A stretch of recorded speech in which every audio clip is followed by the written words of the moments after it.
अस्सलाम वालेकुम जी फ्रेंड्स। आज का जो हमारा टॉपिक है वो है operators, linear operator and expectation value. हम लोगों ने एक सीरीज स्टार्ट की है क्वांटम मैकेनिक्स की। तो क्वांटम मैकेनिक्स की सीरीज में आज का जो वीडियो है वो वीडियो नंबर हमारे पास 5 है, operators, linear operator and expectation values. Okay, तो आइए स्टार्ट करते हैं। बिस्मिल्लाहिर्रहमानिर्रहीम, सल्लल्लाहु अला मुहम्मद सल्लल्लाहु अलैहि व आलिहि वसल्लम। सबसे पहले देखिए, जो हमारे पास ऑपरेटर्स होते हैं इसको हम यूज़ करते हैं मेजरमेंट के लिए। क्वांटम मैकेनिक्स में जो मेजरमेंट्स होती हैं उनके लिए हम जो होते हैं ना ऑपरेटर, उनको यूज़ करते हैं। अब ऑपरेटर्स कई तरह के ऑपरेटर्स हो सकते हैं। जो ऑपरेटर्स हैं ये कई तरह तरह के ऑपरेटर हो सकते हैं। मिसाल के तौर पर अगर हमने किसी चीज़ का मोमेंटम फाइंड करना है, मोमेंटम की यानी कि मेजरमेंट फाइंड करनी है, किसकी, मोमेंटम की मेजरमेंट फाइंड करनी है, तो उसके लिए उसका रिलेटेड जो मोमेंटम ऑपरेटर होगा उसको हम यूज़ करेंगे। मिसाल के तौर पर हम फाइंड करना चाह रहे हैं कि हमने मोमेंटम की मेजरमेंट करनी है, तो मोमेंटम की मेजरमेंट करने के लिए उसका ही ऑपरेटर जो कि मोमेंटम ऑपरेटर कहलाता है वो यूज़ करेंगे। अब मोमेंटम ऑपरेटर क्या है, वो ये है। मोमेंटम ऑपरेटर को हम इससे डिनोट करते हैं और हमारे पास इज इक्वल टू होता है इसके ये हमारे पास मोमेंटम ऑपरेटर है। जब हम इसको मोमेंटम अप्लाई करते हैं तो हमारे पास जो मोमेंटम की मेजरमेंट होती है वो आ जाती है। ओके, तो अब इसको आप कई यानी कि एक्स या वाई के लिए लिख सकते हैं, जी एक्सिस के लिए लिख सकते हैं। ओके, आप इसको यानी कि इस तरह हम भी लिख सकते हैं, इस तरह, लेकिन ज़्यादातर हम इजी ही यूज़ करते हैं। डन हो गया। अब हम इसकी डेफिनेशन देखते हैं ऑपरेटर की। An operator is a mathematical rule है, ये यानी कि एक मैथमेटिकल रूल है ऑपरेटर, जो कि when applied to a cat it transform into another cat, कि जब इसको हम किसी कैट या बरा पर अप्लाई करते हैं तो उसको किसी एन अदर कैट या बरा रिस्पेक्टिव में चेंज कर देता है। मिसाल के तौर पर ये देखिए हमारे पास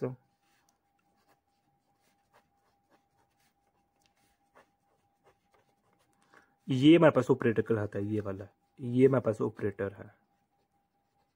ओके, ये हमारे पास कैट है, और ये जब इस ऑपरेटर को इस कैट पर अप्लाई किया तो मेरे पास ये ट्रांसफॉर्म आ गया, यही यानी कि ये फंक्शन आ गया हमारे पास नया। ओके, तो अब यहाँ याद ये देखिएगा, ये मेरे पास ऑपरेटर हो गया, ये मेरे पास कैट हो गया। कैट यानी कि ये स्टेट वेक्टर है, ये भी स्टेट वेक्टर है और ये भी स्टेट वेक्टर है, लेकिन इसके साथ एक एडिशनल कोई वैल्यू आएगी तो हमारे पास ये होगा। ओके, तो ये हमारे पास स्टेट वेक्टर है। इसी तरह अगर हम इसको बरा पर अप्लाई करें तो हम जानते हैं, सपोज ये हमारे पास बरा है, इस पर हम अप्लाई करें ऑपरेटर को तो हमारे पास ये यहाँ से आ जाएगा। डन हो गया। ये सिंपल एक मैथमेटिकल रूल्स है और कुछ नहीं है। जिस तरह हम सिंपल मेथड में यानी कि क्या करते हैं, प्लस जो नेगेटिव है या मल्टीपल है या फिर डिवीजन है, ये क्या है, ये एक रूल है। तो जब इन्हीं रूल को हम क्वांटम में ले कर आते हैं तो हमारे पास वहाँ हम ऑपरेटर की सूरत में हम यूज़ करते हैं। ओके, अब यहाँ देखें ना कि जो मेरे पास डी ओवर डी एक्स, अगर इसको हम साइन एक्स पर अप्लाई करते तो मेरे पास क्या आता है, कॉज एक्स आता है। तो जो मेरे पास ये वाली टर्म है ये क्या है, मेरे पास है ये ऑपरेटर ही है। ओके, तो ये हमारे पास ऑपरेटर है। अब जो ऑपरेटर है वो कई किस्मों के हो सकते हैं, यानी कि जिस तरह मैंने कहा मोमेंटम का अलग ऑपरेटर है। चलिए इसको हम लिख लेते हैं कि ये देखिए हमारे पास मोमेंटम का है, इसको हमने इस तरह लिखा है, हम इसको इस तरह भी लिख सकते हैं। ओके, तो जो हमारे पास एनर्जी है सॉरी काइनेटिक एनर्जी है, उसका अलग ऑपरेटर है।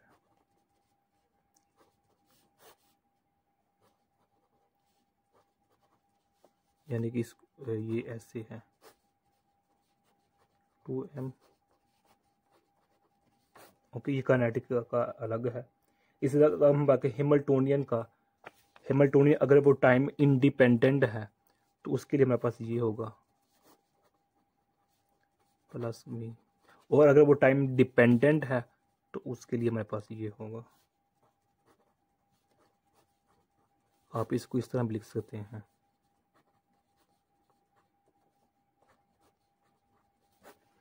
ओके, इसी तरह अगर हम एंगुलर मोमेंटम की बात करें तो उसके लिए हमारे पास ये होगा, आप इसको इस तरह लिख सकते हैं।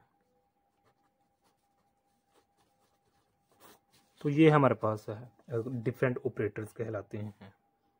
क्योंकि हम क्वांटम मैकेनिक्स में बात करें तो क्वांटम मैकेनिक्स में ये याद रखिएगा कि जब भी हम पार्टिकल की बात करते हैं तो वहाँ हमारे पास पार्टिकल का मतलब क्या होता है कि उधर हम बात कर रहे हैं वेव नेचर की।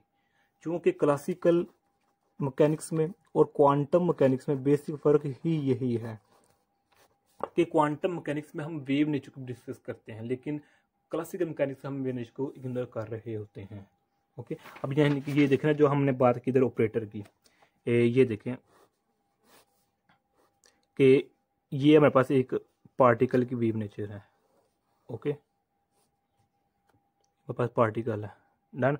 अब जब इस पर हम अप्लाई कर रहे हैं ऑपरेटर को, सपोज करें हमने इस पर अप्लाई कर दिया ऑपरेटर को, तो इसका जो रिजल्ट होगा वो हो सकता है कि जो ये वाला है इसी के फॉर्म में हो, या सॉरी, ये याद रखिएगा कि जब किसी हम ये हमारे पास क्या है, जो ब्लैक कलर का ये हमारे पास क्या है, ये हमारे पास वेव है पार्टिकल की, और जो मेरे पास ये है ये मेरे पास ऑपरेटर है। ओके, जब किसी ऑपरेटर को हम वेव पर यानी कि कैट बरा पर यानी कि स्टेटेड वेक्टर पर अप्लाई करते हैं, या तो वो क्या होगा कि उस जो ओरिजिनल वेव फंक्शन है उसकी magnitude result as a result के तौर पर मैग्नीट्यूड या तो कम हो जाएगी या फिर ज़्यादा हो जाएगी। ओके, या फिर ये हो सकता है कि हम न्यू फंक्शन ले हासिल कर पाते हैं।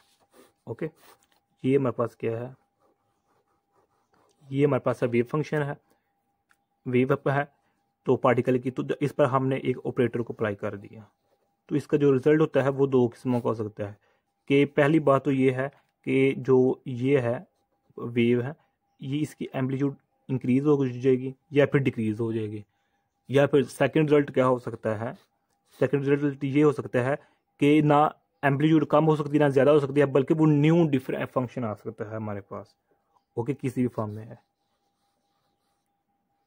ऐसे किसी भी फॉर्म में हो सकता है। खैर ये तो ये सिंपल सा यानी कि समझाने की गरज से बेसिक हमारे पास चीज़ यही है। तो अब यहाँ क्वेश्चन ये किया जा सकता है कि जो हमारे पास है ऑपरेटर को हम क्यों यूज़ करते हैं, इसका आंसर मैंने पहले दे दिया कि हम क्वांटम मैकेनिक्स में हम मेजरमेंट्स हासिल करने के लिए, ऑब्टेन करने के लिए हम ऑपरेटर्स को यूज़ करते हैं। अब हमारे पास जो सेकंड है हमारे पास हेडिंग है वो हमारे पास लीनियर ऑपरेटर की। हाँ, लीनियर ऑपरेटर के लिए एक ही कंडीशन है, लीनियर ऑपरेटर के लिए एक ही कंडीशन है, वो क्या है कि ये डिस्ट्रीब्यूटिव जो हमारे पास डिस्ट्रीब्यूटिव लॉ है उसको अप्लाई होना चाहिए। अगर ये ऑपरेटर ऐसा ऑपरेटर जो डिस्ट्रीब्यूटिव लॉ को फॉलो कर रहा उसको हम लीनियर ऑपरेटर का नाम देते हैं। ओके, तो अब यहाँ देखें ये हमारे पास क्या है, ऑपरेटर है। इसको जब हम फंक्शन हम सपोज करते हैं, हम फंक्शन लेते हैं साई 1 और साई 2 का, साई 1 प्लस साई 2 का फंक्शन एरिया, ये हमारे पास इसके कांस्टेंट है। ओके, जो ये ऑपरेटर है ये हमारे पास फंक्शन है साई 1 और साई 2 का, तो इसको हम इस पर हम अप्लाई किया तो हमारे पास ये आ जाएगा।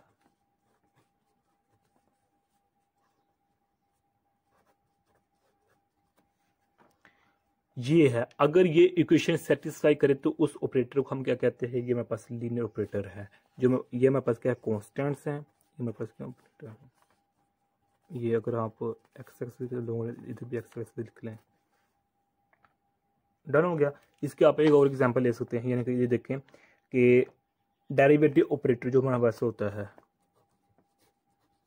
ये मेरे पास अब बिहेव का कैसे किसके तौर पर कर रहा है, ऑपरेटर के तौर पर कर रहा है।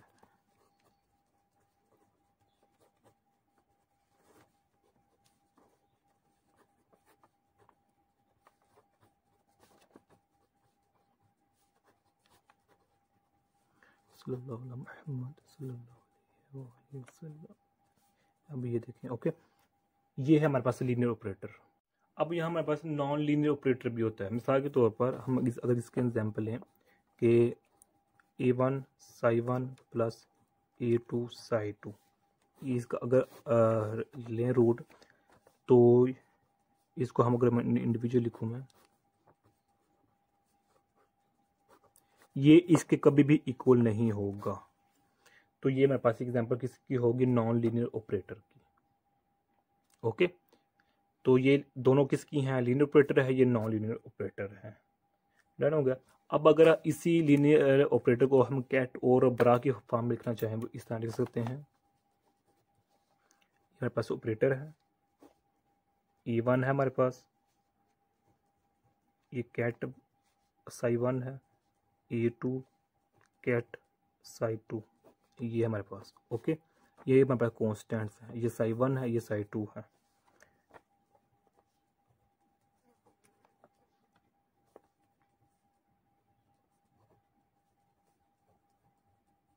ऐसे अगर ये हमारे पास होगा किसकी फॉर्म में, कैट की फॉर्म में, अगर इसको हम ब्रा की फॉर्म में लिखना चाहें,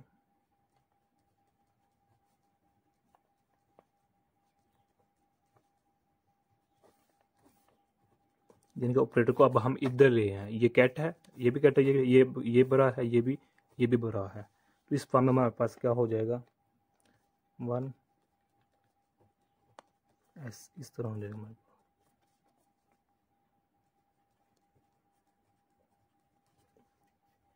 ओके, तो अब लास्ट पे जो हमारे पास बच गया वो हमारे पास है एक्सपेक्टेशन वैल्यू। एक्सपेक्टेशन वैल्यू का फार्मूला है हमारे पास, वो हमारे पास है ऑपरेटर। इसको हम जो एक्सपेक्टेशन वैल्यू है उसको हम इस तरह डिनोट करते हैं, ऐसे। Okay,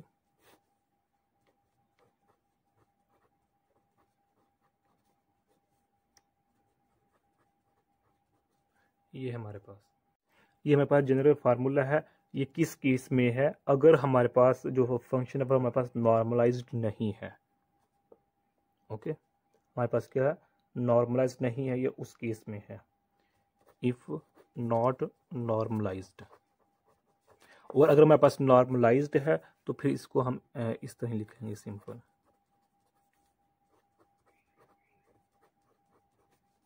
if normalised.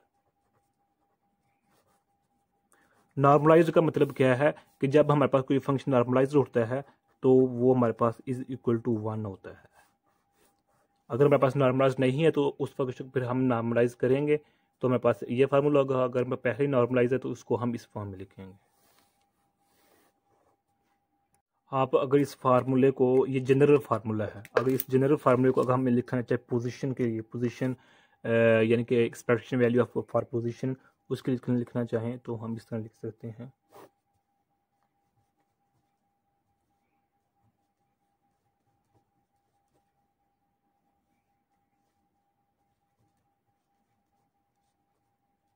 ओके, ये कब है, जब नॉट नॉर्मलाइज्ड।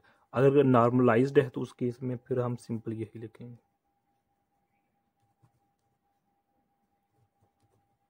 ओके, ये हमारे पास। अब इधर हम छोटी सी एग्जांपल लेते हैं कि एक्सपेक्टेशन वैल्यू हमने फाइंड करनी है एक पार्टिकल की जो कि 1 डायमेंशन में है, एक ये 1 डायमेंशन में मूव कर रहा है। एक मेरे पास बॉक्स है, इस बॉक्स में एक पार्टिकल है जो कि मूव कर रहा है इसी के अंदर। तो हमने फाइंड करनी है इसकी एक्सपेक्टेशन वैल्यू ऑफ पोजीशन, यानी कि ये देखें, find expectation value of position of a particle in 1 dimensional box. ये हमारे पास 1 डायमेंशनल बॉक्स है, इसके ये हमारे पास, इसके अंदर एक पार्टिकल जो कि इस डायरेक्शन में सिर्फ एक डायमेंशन में क्या है, मूव कर रहा है। तो अब इसकी जो मेरे पास फंक्शन होगा वो हमारे पास वो ये है, ये वाला। अब ये कहाँ से आया, कैसे आया, ये इधर हम डिस्कस नहीं करें। जो मैं पहले चैप्टर नंबर 6 है क्वांटम मैकेनिक्स 1 का, हम उधर इस को ड्राइव कर रहे हैं। ओके, तो अब यहाँ देखें लिमिटेशन क्या है, 0 से स्टार्ट है और मैक्सिमम क्या है इसकी लिमिटेशन, वो है ए। तो इस पर हम अप्लाई कर देंगे। ओके, तो अब इसकी वैल्यू को अब इधर हम पुट कर देंगे। यहाँ देखें, ये साई है, ये साई स्टार है, ये हमने फार्मूला लिखा है, ये फार्मूला लिखा है एक्सपेक्टेशन वैल्यू का जो हमने पीछे लिखा है, ये देखें ये वाला। ओके, यहाँ साई है, यहाँ साई स्टार है। तो अब यहाँ देखें, ये साई है, ये साई स्टार है, ये साई की वैल्यू ये है, साई स्टार की वैल्यू ये है। ओके, ये मेरे पास इंटीग्रल है। अब चूंकि देखें ये भी सेम है, ये भी सेम है, क्यों सेम है, हालांकि सेम नहीं होना चाहिए, इधर ऊपर इसके ऊपर स्टार है, कॉम्प्लेक्स है, लेकिन देखें यहाँ कोई अयोटा नहीं है। अगर अयोटे के ऊपर कॉम्प्लेक्स आ जाए तो इसका मतलब है कि वो हमारे पास नेगेटिव हो जाना था उधर हमारे पास। क्योंकि इधर हमारे पास कोई अयोटा नहीं है तो इसलिए हमारे पास जो होगी वैल्यू साई की वो इक्वल टू साई स्टार ही होगी। ओके, तो अब इसको हम सॉल्व करते हैं। तो मेरे पास मल्टीप्लाई किया, मेरे पास साइन स्क्वायर बन जाएगा। ओके, साइन स्क्वायर का हम जानते हैं, sine square is equal to किस negative 1 negative cos 2 theta over 2 इसके होता है। इसको हमने इस फॉर्म में लिख लिया। ओके, अब हमने क्या कर दिया कि इस इंटीग्रल को अप्लाई कर दिया, यानी कि इसको मल्टीप्लाई कर दिया इंडिविजुअल, इसको इसको इस पर अप्लाई किया, इसको फिर इसके अप्लाई किया, तो हमारे पास ये आ जाएगा। तो अब ये हमारे पास ऑड फंक्शन है, ऑड फंक्शन जो आंसर होता है वो हमारे पास 0 होता है, तो हमारे पास ये 0 हो जाएगा। तो हमारे पास ये इसका आंसर हमारे पास ये आ जाएगा। ओके, इसको जब हम सॉल्व करेंगे हमारे पास आंसर ये आ जाएगा। ये सिंपल से एक एग्जांपल थी, find expectation value of position of a particle in one dimensional box. तो यही आज का मेरा इतना सा टॉपिक था। तो अगर आप लोगों ने अभी तक हमारा चैनल पाक एमएन अकेडमी इसको सब्सक्राइब नहीं किया तो प्लीज़ सब्सक्राइब कर दीजिए। जज़ाकल्लाह खैर, अपनी दुआ में रखिएगा। अस्सलाम वालेकुम व रहमतुल्लाहि व बरकातुहू।